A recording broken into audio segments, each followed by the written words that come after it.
विद्यार्थी मित्रांनो, सर्वसामान्य नागरिकांच्या दृष्टिकोनातून अर्थातच संपूर्ण भारत देशाच्या दृष्टिकोनातून सगळ्यात महत्त्वाची जागा म्हणजे आपल्या देशाची संसद.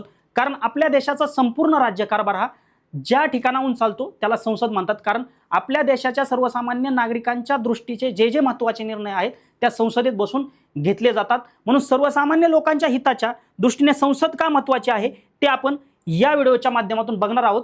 त्यामुळे व्हिडिओ अगदी आपण शेवटपर्यंत बघायचा आहे. कारण भविष्यातल्या सगळ्या स्पर्धा परीक्षा असतील किंवा माध्यमिक शालांत स्कॉलरशिप परीक्षा असतील, ह्या सर्व परीक्षांसाठी या टॉपिकवर नक्की प्रश्न येतो. त्यामुळे तुमचे कन्फर्म 2 मार्क या व्हिडिओच्या माध्यमातून फिक्स होणार आहेत. संसदीय शासन पद्धती म्हणजे काय? तर संसदीय शासन पद्धती ही एक राज्यकारभाराची पद्धत आहे. म्हणजे आपल्या देशाचा राज्यकारभार कशा पद्धतीने चालला पाहिजे यासाठी 2 शासन पद्धती आहेत. एक आहे अध्यक्षीय शासन पद्धती, दुसरी आहे संसदीय शासन पद्धती. आता आपण संसदीय शासन पद्धतीचा विचार का करतोय? कारण आपल्या देशाचा जो राज्यकारभार आहे तो संसदीय शासन पद्धतीच्या नुसार चालतो. मग संसद म्हणजे काय? तर केंद्रीय शासन यंत्रणेच्या कायदेमंडळाला संसद असे म्हटले जाते. म्हणजे आपल्या केंद्राचे जे शासन यंत्रणा आहे त्याचं जे कायदेमंडळ आहे त्याला आपण संसद असं म्हणतो. मग तुम्ही म्हणता कायदेमंडळ म्हणजे काय? तर कायदेमंडळ म्हणजे राष्ट्रपती, लोकसभा आणि राज्यसभा मिळून संसद तयार होते. म्हणजेच कायदेमंडळ म्हणजे राष्ट्रपती, लोकसभा आणि राज्यसभा ह्या तिघांची मिळून संसद तयार होते. म्हणजे आपल्या देशाचा जो काही कोणताही निर्णय तुम्हाला घ्यायचा असू द्या, एखादा तुम्हाला ठराव मांडायचा असू द्या, त्याच्यातनं एखादं तुम्हाला बिल पारित करायचं असू द्या, ह्या तिन्ही ठिकाणाहून ते जातं. म्हणजे लोकसभेमध्ये मांडलं जातं, त्यानंतर राज्यसभेमध्ये जातं, तिथं त्याला मान्यता मिळते, त्यानंतर राष्ट्रपतींच्या सहीनंतर ते अधिकृत मानलं जातं. अशा पद्धतीने म्हणून संसद म्हणजे ही 3 लोक. ठीक आहे, तर पुढे बघू आपण. आता बघा, संसदीय शासन पद्धती म्हणजे संसदेच्या लोकसभेतील प्रतिनिधी जनतेकडून थेट निवडले जातात.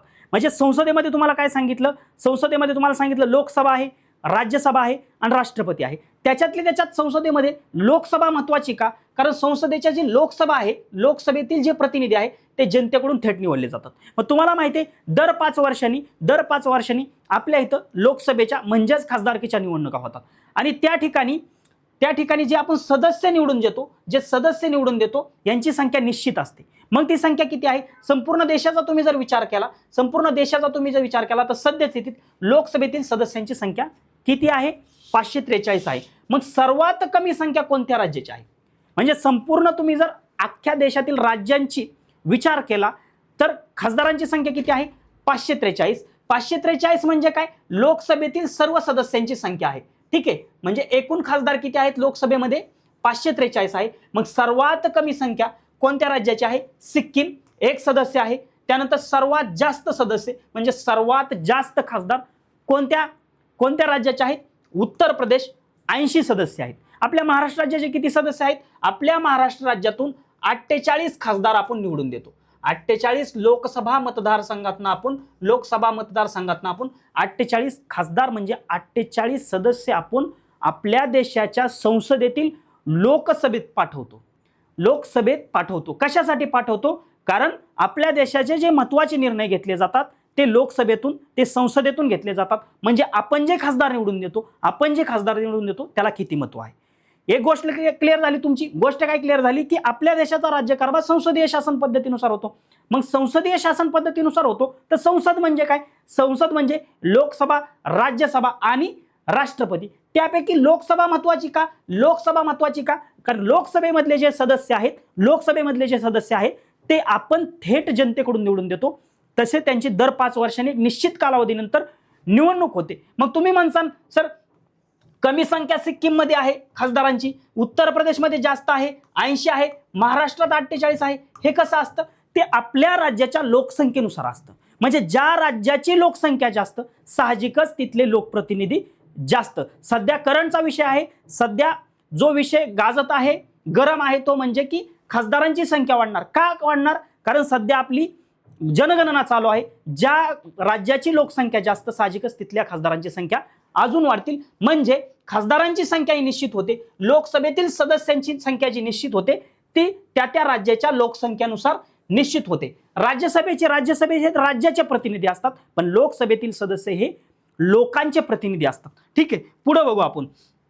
तर याच्यामध्ये लोकसभेच्या निवडणुका कशा होतात? बघा, लोकसभेच्या ज्या निवडणुका ठराविक मुदतीनंतर होतात. म्हणजे 5 वर्षानंतर फिक्स कालावधी आहे. परंतु जर आणीबाणी आली, देशामध्ये आणीबाणीची परिस्थिती उद्भवली तर त्यांना कार्यकाळ वाढवून मिळतो, 5चा 6, 6चा 7 सुद्धा मिळू शकतो. म्हणजे ज्या परिस्थितीत निवडणुका घेणं शक्य नाही तशा परिस्थितीत कार्यकाळ सुद्धा वाढवून मिळतो. म्हणजे ठराविक मुदतीनंतर होत असतात. या निवडणुका सर्व राजकीय पक्ष लढवतात. म्हणजे याच्यामध्ये राष्ट्रीय पक्ष भाग घेतात, ठीक आहे, राष्ट्रीय नंतर प्रादेशिक पक्ष सुद्धा भाग घेतात, त्यानंतर छोटे मोठे राजकीय पक्ष सुद्धा या ठिकाणी भाग घेत असतात. म्हणजे या निवडणुका सर्व पक्ष लढवतात. त्यात ज्या राजकीय पक्षाला निम्म्यापेक्षा जास्त जागा मिळतात अशा पक्षाची देशाच्या लोकसभेमध्ये अर्थात देशामध्ये सत्ता येते. म्हणजे 543 जे सदस्य आहेत त्यापैकी निम्म्यापेक्षा जास्त सदस्य ज्या पक्षाचे निवडून येतील मग त्या पक्षाची सत्ता. म्हणजे आपल्या देशामध्ये जर तुम्हाला एक हाती सत्ता आणायची असेल, देशामध्ये ज्या पक्षाला एक हाती सत्ता आणायची असेल त्याला कमीत कमी 272 खासदार निवडून आणावे लागतील. कमीत कमी 272, त्यापेक्षा जास्त खासदार निवडून आणावे लागतील. तर तो पक्ष सत्तेमध्ये येतो आणि बहुमतात असलेला पक्ष सरकार बनवतो. म्हणजे काय, त्याचं कार्यकारी मंडळ होतं. आता कार्यकारी मंडळ काय पुढे जाऊन आपण बघणार, ठीक आहे. तर अशा पद्धतीने तुमच्या लक्षात एक गोष्ट आली का, आपल्या देशामध्ये संसदीय शासन पद्धती आहे. संसद म्हणजे काय, राष्ट्रपती, लोकसभा आणि राज्यसभा. लोकसभेच्या निवडणुका ठराविक मुदतीनंतर होतात. देशातील ज्या लोकाला मतदानाचा अधिकार आहे तर प्रत्येक व्यक्ती आपले खासदार निवडून देण्यात, आपल्या देशातील लोकसभेतील सदस्य निवडून देण्यास मतदान करतो. थेट जनतेकडून ते निवडले जातात, ठीक आहे. पुढची गोष्ट, सरकार कसे बनते. बहुमतातल्या पक्षाचा नेता पंतप्रधान होतो व तो आपल्या काही सहकाऱ्यांची मंत्रिमंडळासाठी निवड करतो. म्हणजे बहुमतातला जो पक्ष आहे त्याचा एक नेता असतो, तो नेता पंतप्रधान बनतो. मग त्याच्यासाठी त्याच्या हाताखाली काहीतरी लोक पाहिजे ना. म्हणजे बाबा सगळा देश अख्खा पंतप्रधान चालवू शकत नाही. मग तो काय करतो, सहकाऱ्यांची निवड करतो. कोणाला गृहमंत्री करतो, कोणाला कृषी मंत्री, कोणाला अर्थमंत्री, सार्वजनिक वित्त, म्हणजे अशा पद्धतीने सगळ्या गोष्टी त्या ठिकाणी केल्या जातात. मग अशा पद्धतीने काय होतं, मंत्रिमंडळ त्या ठिकाणी तयार होतं. मग पंतप्रधान व त्यांनी निवडलेले मंत्रिमंडळ हे संसदीय शासन पद्धती कार्यकारी मंडळ आहे. मग असे मी तुम्हाला सांगितले, पुढे जाऊन आपण बघणार आहे कार्यकारी मंडळ काय. कायदेमंडळ तुमच्या लक्षात आलं, राष्ट्रपती, लोकसभा आणि राज्यसभा. मग कार्यकारी मंडळ म्हणजे काय, कायदेमंडळाने जर एखादा निर्णय घेतला तो राबवायचा कुणी, कायदेमंडळ लोकसभेमध्ये कायदा पारित झाला, राज्यसभेमध्ये मान्यता मिळाली, देशाच्या राष्ट्रपतींनी मान्यता दिली, कायदा तर तयार झाला, मग राबवायचा कोणी. मग ते राबवण्यासाठी जे मंत्रिमंडळ आहे त्यालाच आपण म्हणतो कार्यकारी मंडळ. संसदीय शासन पद्धतीत कार्यकारी मंडळावर दुहेरी जबाबदारी असते. मग दुहेरी जबाबदारी कोणती असते, आता कार्यकारी मंडळ म्हणजे मंत्रिमंडळ. मग मंत्रिमंडळातील सदस्य एक तर लोकसभेचे सदस्य आहेत किंवा राज्यसभेचे सदस्य आहेत, हे तर बरोबर आहे. मग कायदे करत असताना लोकसभेमध्ये असू द्या किंवा राज्यसभेमध्ये असू द्या, कायदा तयार करत असताना तिथं सुद्धा त्यांना भूमिका पार पाडावी लागते. लक्षात आली एक गोष्ट, मंत्री आहे पण मंत्रीच्या अगोदर ते काय आहेत, खासदार आहेत. म्हणजे ते लोकसभेतील किंवा राज्यसभेतील सदस्य आहेत. मग संसद म्हणजे कायदेमंडळ म्हणजे राष्ट्रपती, लोकसभा आणि राज्यसभा. मग ते काय करतात, कायदे करत असताना, त्याच्यामध्ये कायदे तयार करत असताना सहभाग घेतात. मग केलेला कायदा अंमलबजावणी कोणी करायची, अंमलात कोणी आणायचा, त्याच्यावर नियंत्रण कोणी ठेवायचं.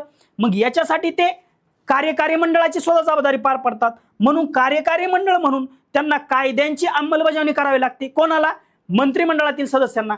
ते कायदेमंडळाचे सदस्य असतात म्हणून त्यांना कायदेमंडळाशी संबंधित जबाबदाऱ्या सुद्धा पार पाडाव्या लागतात. मग तुम्हाला जर प्रश्न आला तर राज्य शासनामध्ये संसदीय शासन पद्धतीत दुहेरी जबाबदारी कोणावर असते, कार्यकारी मंडळावर दुहेरी जबाबदारी असते, ठीक आहे.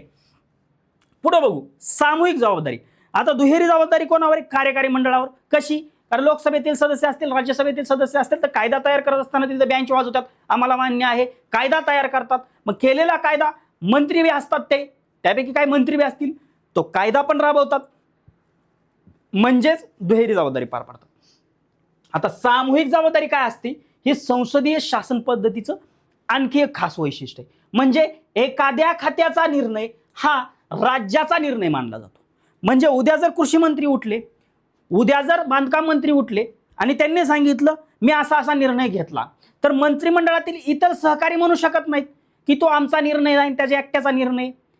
ठीक आहे, जसं पक्षामधील एखादं वक्तव्य कोणी केलं तर पक्षातील लोक म्हणतात ते त्यांचं वैयक्तिक मत आहे, पण मंत्रिमंडळामध्ये जर एखादा निर्णय घेतला,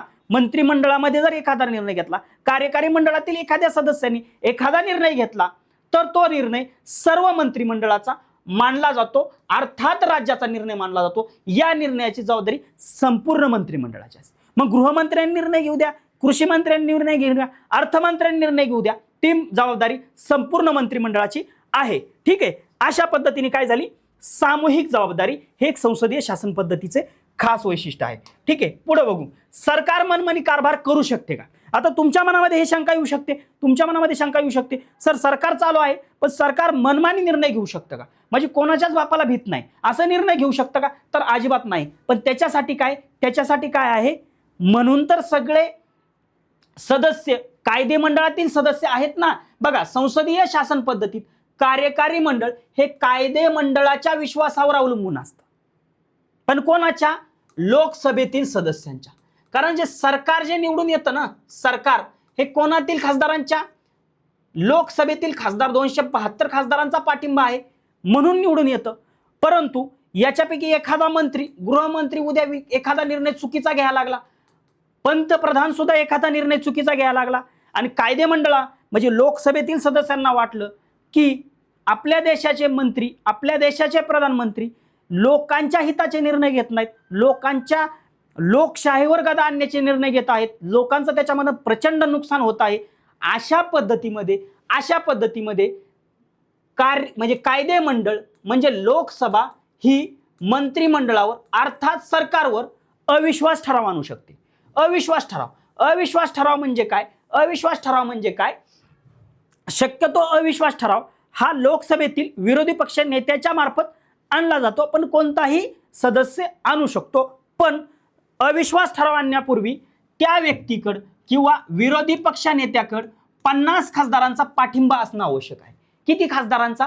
50. मग आपल्या संविधानाच्या कलम 75(3) नुसार ते मंत्रिमंडळावर, सरकारवर अविश्वास ठराव आणू शकतात. तसं पत्र ते लोकसभेच्या अध्यक्षाला देतात. सकाळी 10 वाजता तसं पत्र द्यावं लागतं. मग त्यानंतर त्याच्यावर चर्चा होते. चर्चेनंतर त्याच्यावर आवाजवी म्हणजे हात वर करून मतदान घेतलं जातं की सरकारवर अविश्वास किती लोकांचा आहे आणि सरकारवर विश्वास किती लोकांचा आहे. आणि अशा परिस्थितीत जे खासदार, जे सदस्य त्यावेळी उपस्थित आहेत, समजा 200 ते समजा 300 खासदार, 543 संख्या सोडून द्या, त्याच्याशी काय मॅटर नाही. उपस्थित किती आहेत, मतदान किती लोकांनी केले, त्याच्यापैकी जर बहुमताने सरकारवर अविश्वास आणला, समजा 300 खासदार उपस्थित होते आणि 151 खासदारांचं म्हणणं आहे हे सरकार व्यवस्थित चालत नाही, त्यांच्या विरुद्ध त्यांनी मतदान केलं, तर सरकार कोसळतं. आणि जर मतदान तसं झालं नाही, सरकारच्या बाजूने, मंत्रिमंडळाच्या बाजूने, कार्यकारी मंडळाच्या बाजूने जर मतदान झालं तर सरकार जशास तसं राहतं. तर विद्यार्थी मित्रांनो, सगळ्यात महत्वाची गोष्ट म्हणजे याचा अर्थ काय आहे? याचा अर्थ जोपर्यंत कायदे मंडळाचा म्हणजेच लोकसभेच्या कार्यकारी मंडळाला पाठिंबा असतो अथवा संमती असते, तोपर्यंतच कार्यकारी म्हणजेच पंतप्रधान व मंत्रिमंडळ अधिकारावर राहते. ह्याला काय म्हणतात? ह्याला म्हणतात की कायदे मंडळाला किंवा संसदेला जर असे वाटले की आपल्याला इच्छेनुसार कार्यकारी मंडळ कार्य करत नाही, तेव्हा संसद अविश्वासाचा ठराव मानून कार्यकारी मंडळाला सत्तेपासून दूर करू शकते. अविश्वासाचा ठराव हे नियंत्रणाचे एक प्रभावी माध्यम आहे. म्हणजे एक गोष्ट क्लिअर झाली तुमची, एक गोष्ट ह्या ठिकाणी क्लिअर झाली की सरकार मनमानी निर्णय घेऊ शकत नाही लोकांच्या लोकशाहीवर. पण तशा परिस्थितीत त्या खासदारांना सुद्धा स्वाभिमान असला पाहिजे, त्यांना सुद्धा असं वाटलं पाहिजे की सरकार जरी आपलं असलं, आपण जरी पक्षातील म्हणजे आपल्या पक्षाचं सरकार आहे, परंतु आपलाच पक्ष, आपलंच सरकार हे लोकशाहीवर गदा आणतंय, लोकांचं याच्यामधून नुकसान होतंय आणि मी कुठंतरी ह्याला थारा नाही दिला पाहिजे. म्हणून त्यांनी जर विरोधात भूमिका घेतली तर तुमचं सरकार किती जरी बहुमतात असलं आणि सरकारवर विश्वास नसला तर सरकार बरखास्त होतं. जनतेचे प्रतिनिधी म्हणजे लोकशाहीचे खरी ताकद, जनतेचे प्रतिनिधी कोण? म्हणजे आपण निवडून देत असलेले खासदार. म्हणून विद्यार्थी मित्रांनो, जे जनतेकडून थेट निवडून दिलेले सदस्य असतात यांच्या हातामध्ये किती गोष्ट असतात हे तुम्हाला या ठिकाणी कळालं. मग सर्वसामान्य लोकांच्या दृष्टीने संसद महत्वाची का असते, जे आपल्या व्हिडिओचा टायटल आहे, जो मेन मुद्दा आहे की सर्वसामान्यांच्या हिताच्या दृष्टीने लोकसभा संसद महत्वाची असते. कारण संसदीय शासन पद्धतीत संसद किंवा कायदेमंडळ म्हणजेच लोकसभा श्रेष्ठ असते. लोकांनी निवडून दिलेले प्रतिनिधी सामान्य जनतेच्या अपेक्षा संसदेत व्यक्त करतात. लोकहितासाठी काय केले जावे हे संसद ठरवते. म्हणून संसद लोकांच्या प्रतिनिधींचे सभागृह असल्याने व जनतेचे सर्वोच्च अधिकार व्यक्त करत असल्याने संसदेचा दर्जा श्रेष्ठ असतो. गोष्ट क्लिअर झाली. संसद श्रेष्ठ का किंवा लोकांच्या दृष्टीने संसद महत्वाची का? कारण सर्वसामान्य लोकांना मतदानाचा तर अधिकार आहे. मग मतदान रूपी तुम्ही मतदान करून काय करू शकता? सदस्य निवडून देऊ शकता, खासदार निवडून देऊ शकता. मग तुमच्या हातामध्ये आहे की तुमचा खासदार कोण निवडायचा आणि तो आपल्या देशाच्या हिताने, राष्ट्राच्या हिताने, राज्याच्या हिताने, तुमच्या भागाच्या, तुमच्या तालुक्याच्या, जिल्ह्याच्या हिताने निर्णय घेऊ शकतो का? म्हणून सामान्य लोकांच्या हिताने संसद ही श्रेष्ठ असते. क्लिअर? गोष्ट क्लिअर झाली? इथपर्यंत तुमच्या लक्षात आलं काय शिकलो आपण? संसदीय शासन पद्धती म्हणजे आपल्या देशाची शासन पद्धती. संसद म्हणजे लोकसभा, राज्यसभा, राष्ट्रपती म्हणजे काय झाली? संसद झाली. कार्यकारी मंडळ म्हणजे काय? सरकारच्या मंत्रिमंडळातील सदस्य. कायदेमंडळ म्हणजे काय? पूर्ण लोकसभा, राज्यसभा, राष्ट्रपती. कारण कायदे तयार करण्याचं काम हे करतात. सामूहिक जबाबदारी कोणावर असती? सामूहिक जबाबदारी ही मंत्रिमंडळाची असती. म्हणजे मंत्रिमंडळातील एखाद्या सदस्यांनी घेतलेला निर्णय संपूर्ण मंत्रिमंडळाचा आहे असं मानलं जातं. त्याच्यानंतर सगळ्यात महत्वाची दुहेरी जबाबदारी कोणावर असती? कार्यकारी मंडळावर दुहेरी जबाबदारी असती. कारण लोकसभा, राज्यसभेचे सदस्य म्हणून ते कायदा तयार करण्याचं सुद्धा काम करतात आणि कार्यकारी मंडळाचे सदस्य म्हणून, मंत्रिमंडळाचे सदस्य म्हणून तो कायद्याची अंमलबजावणी करण्याचं सुद्धा काम करतात. तर विद्यार्थी मित्रांनो, ह्या टॉपिकची PDF असेल किंवा या टॉपिकवर प्रश्न असतील, हे तुम्हाला व्हिडिओ जरी तुम्ही यूट्यूबला बघत असला, ई सारथी स्कॉलरशिप चॅनलला जरी बघत असला तर चॅनलला सबस्क्राईब करा. व्हिडिओ जर आवडला असेल नक्की लाईक करा. परंतु ह्या टॉपिकवर प्रश्न सोडवण्यासाठी, ह्या टॉपिकची PDF मिळवण्यासाठी, भविष्यातील व्हिडिओच्या महत्त्वाचे अपडेट मिळवण्यासाठी तुम्ही काय करा? आमचं ई सारथी ऑनलाईनचं ॲप आहे प्ले स्टोअरला. ई सारथी ऑनलाईनचं ॲप आहे प्ले स्टोअरला जावा. ई सारथी ऑनलाईन सोपं सर्च करा. सोपं म्हणजे याच्यामध्ये कुठल्याही प्रकारचे कॅपिटल लेटर नाही, सगळे स्मॉल लेटर आहेत, कुठल्याही प्रकारचा स्पेस नाही. ई सारथी ऑनलाईन ॲप डाउनलोड करा. डाउनलोड केल्यानंतर ओपन करा. ओपन केल्यानंतर वर कॅटेगरीमध्ये जावा. कॅटेगरीमध्ये तुम्हाला 8वी दिसल, 9वी दिसल, 10वी दिसल, ऑल स्कॉलरशिप सेक्शन दिसल. ह्या ऑल स्कॉलरशिप सेक्शनवर क्लिक केल्यानंतर तुम्हाला फ्री PDF ऑप्शन आहे. त्या फ्री PDF वर क्लिक केल्यानंतर तुम्हाला आजच्या लेक्चरच्या PDF मिळून जातील. व्हिडिओ जर आवडला असेल तर व्हिडिओला नक्की लाईक करा, चॅनलला सबस्क्राईब करा आणि ह्या व्हिडिओच्या डिस्क्रिप्शन बॉक्समध्ये स्कॉलरशिपच्या विद्यार्थ्यांसाठी व्हॉट्सअप चॅनलची लिंक दिलेली, ॲप्लिकेशन डाउनलोड करण्यासाठी ॲप्लिकेशनची लिंक दिलेली, त्यावर जाऊन ॲप्लिकेशन डाउनलोड करा आणि व्हॉट्सअप चॅनल नक्की जॉईन करा. धन्यवाद.